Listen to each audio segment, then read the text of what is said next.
In Watch Dogs 1, one of the most overlooked but important pieces of the story is the fixer economy that operates beneath everything Aiden Pierce does, and no character represents it better than Jordi Chin. While the game presents hacking as the main weapon, the fixers quietly show how violence and profit are just as systematized as data. Jordi isn't just comic relief or a side character, he's proof that the city's corruption doesn't rely on chaos, it runs on contracts, invoices, and professional detachment. Jordi works for South Club, a shadowy organization that treats murder like a service industry. Targets are listed, prices are negotiated, and success is measured by efficiency, not morality. This matters because it mirrors how CTOS treats people as data points. While Bloom monetizes information, fixers monetize lives, and both systems remove humanity from the equation.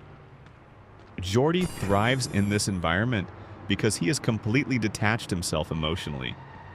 He doesn't kill out of anger or ideology, he kills because it's his job, and he's good at it.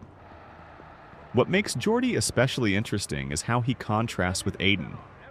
Both men are skilled, both operate in the shadows, and both justify their actions as necessary. The difference is that Aiden still believes his violence serves a higher purpose, while Jordi has accepted that there is no higher purpose at all. When Jordi helps Aiden clean up bodies or disappear evidence, he treats it like routine maintenance. To him, Aiden isn't a hero or a vigilante, he's just another client who hasn't admitted what he really is yet.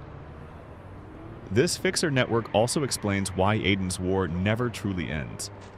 Even when major enemies fall, the infrastructure that supports crime remains untouched.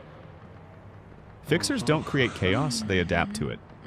As long as there is demand for power, fear, and control, there will always be someone willing to profit from it. The game subtly shows this through how easily Jordi moves on, even when situations escalate or alliances shift. There's no loyalty, only transactions. Jordi's survival and continued success highlight one of the darkest truths in Watch Dogs 1. The system doesn't need villains with grand plans to keep running. It just needs people who are willing to do their part and not ask questions. Aiden believes he's disrupting the system, but every time he hires Jordi, he reinforces it. The more Aiden relies on fixers, the more he proves that his crusade can't exist without the same machinery he claims to fight.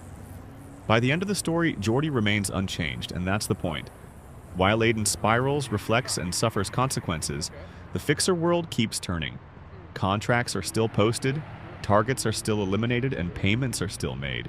It's a quiet reminder that in Watch Dogs 1, the most dangerous thing isn't technology or hacking, it's how easily people turn morality into a service and move on without looking back. And that's what makes Jordi so unsettling compared to the game's bigger villains. He never needs to justify himself, never pretends he's making the world better, and never hides behind ideology.